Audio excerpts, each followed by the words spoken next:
Gledalke in gledalci, lepo pozdravljeni. Urgentni center Splošne bolnišnice Murska Sobota je te dni prezaseden zaradi porasta respiratornih okužb, med njimi izstopata gripa in COVID-19. Da bi izvedeli, kakšno je trenutno stanje v Splošni bolnišnici Murska Sobota, smo v ta namen v studiu televizije AS povabili predstojnika urgentnega centra Splošne bolnišnice Murska Sobota, doktor interne medicine Darka Reitmara. Gospod Reitman, lepo pozdravljeni. Pozdravljeni vi in vaši vsi gledalci. Gospod Reitman, priliv bolnikov na urgentnem centru Splošne bolnišnice Murska Sobota se je povečal, odprli ste tudi nov oddelek. Kaj je pripomoglo k temu, da je prišlo do porasta teh okužb? Ja, kot smo že povedali v izjavi za javnost, je sosledje večjih dogodkov.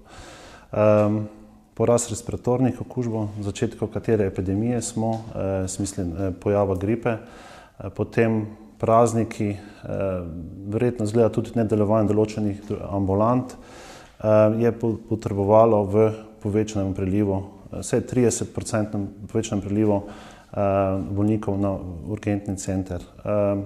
Zaradi tega seveda so se naše kapacitete dodatno zapolnile, potem vsakeč ponavljamo, da za bolnike, ki rabijo sprejem, so sprejeti in njihovo zdravljenje se takoj uvede.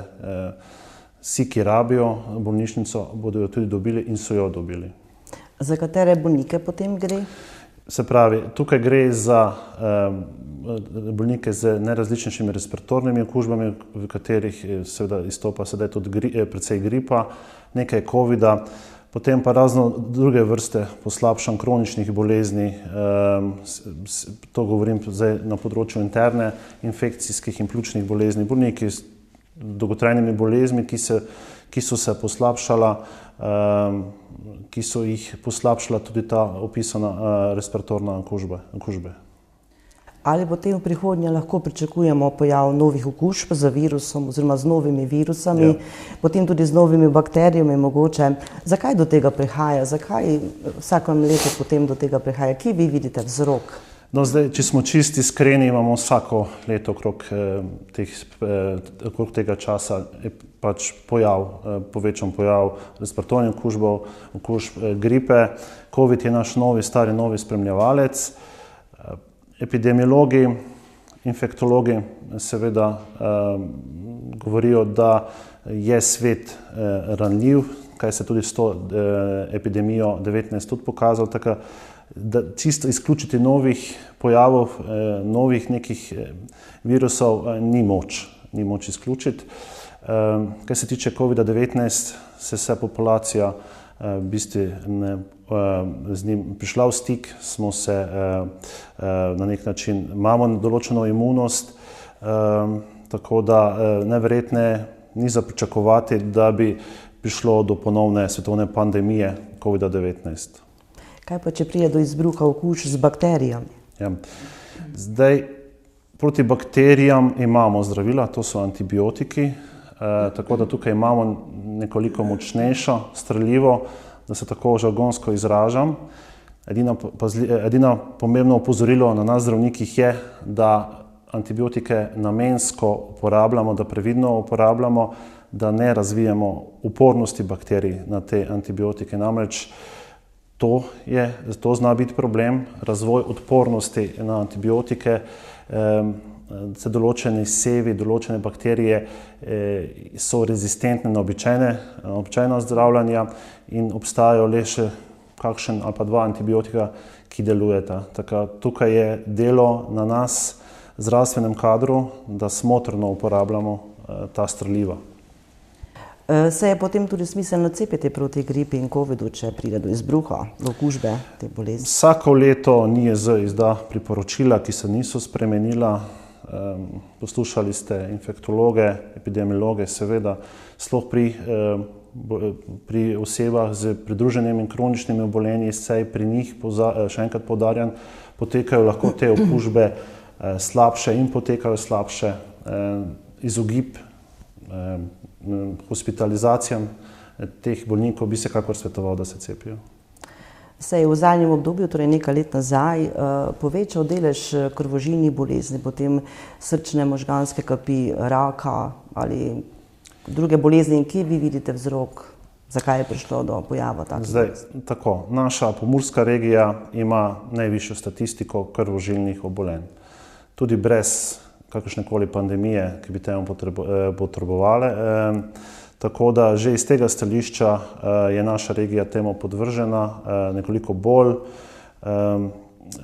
Zato si še kako zasluži naša bolnišnica reden in kateterski laboratorij, ki je v načrtu za izgradnjo letos. Sicer naši kolegi že izvajajo kateterske posege na srcu, to pomeni koronografija.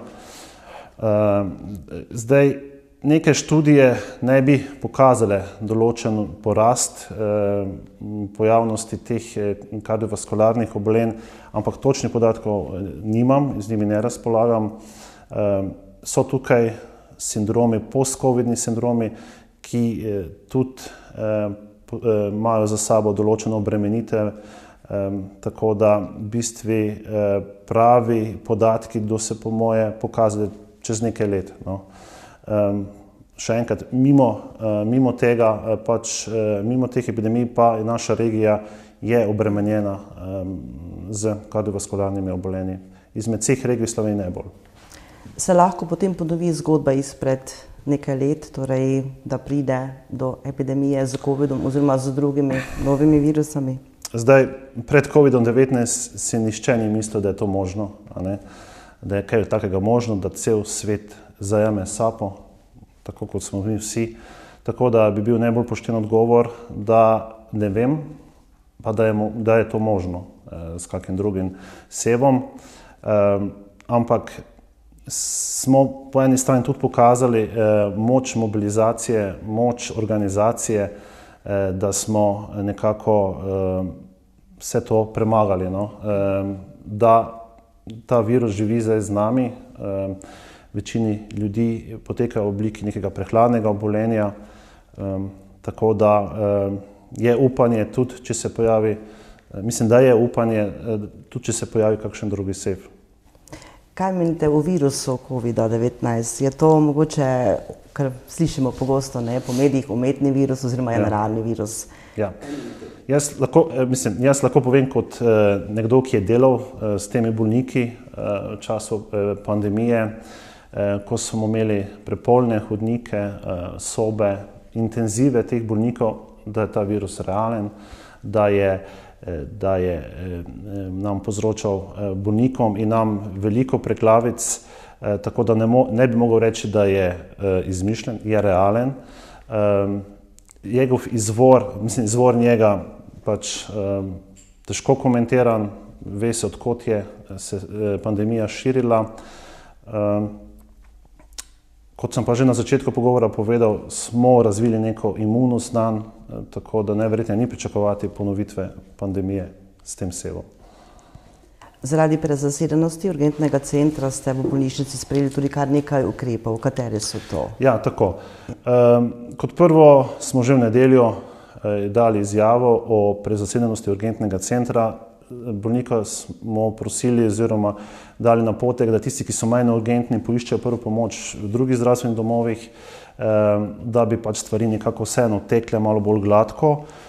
Bolnike smo nameščali že čez vikend v dodatne postelje kirurškega ginekološkega oddelka.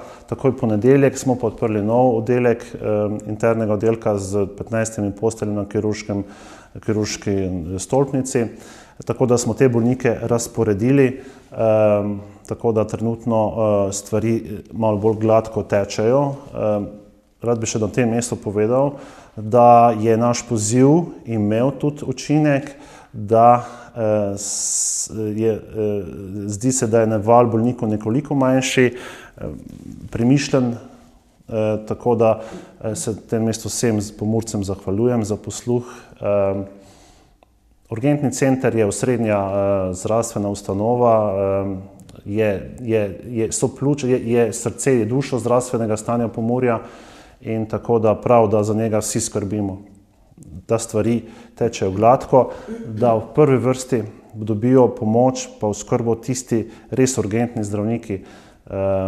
Za vse ostalo pa imamo druge ambulante. Kakšna so vaše priporočila torej našim gledalcem, ko zbolimo oziroma kako se preventivno torej zaščitimo pred vdorom okužb v naše telo? Kako ukrepati v tem primeru? To so ta splošna priporočila, ki jih kolegi družinske medicine tudi večkrat povedo, infektologi, se pravi počitek, pitje dovolj tekočin, antipiretik, zniževanje temperature, higiena rok, kašlja, ne kašljamo v naše, se pravi v druge ljudi. Če se slabo počutimo, imamo vročino, ne gremo v javnost, ne gremo v trgovino, prosimo nekoga, po potrebi maska, če kašljamo. Vse te splošne stvari, da zaščitimo sebe, svoje najbližje in tudi druge. To še zmeraj drži in je zelo učinkovito. Kdaj pa obiščemo potem zdravnika? Če traja temperatura več dni, več kot 3 dni, če se višja, če težko dihamo, se ne počutimo dobro, pa vsekakor do zdravnika stopiti čim prej. Gospod Darko Reitman, predstojnik urgentnega centra Splošne bolnišnice Murska Sobota, hvala vam za vse povedano in obisk v našem studiu. Ja, hvala za povabilo in še enkrat ne želimo nikogar strašiti.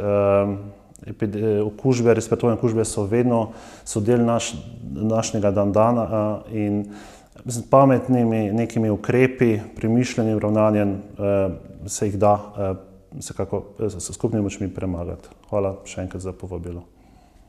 Gledalke, gledalci, tudi vam hvala, da ste nas spremljali. Lep pozdrav!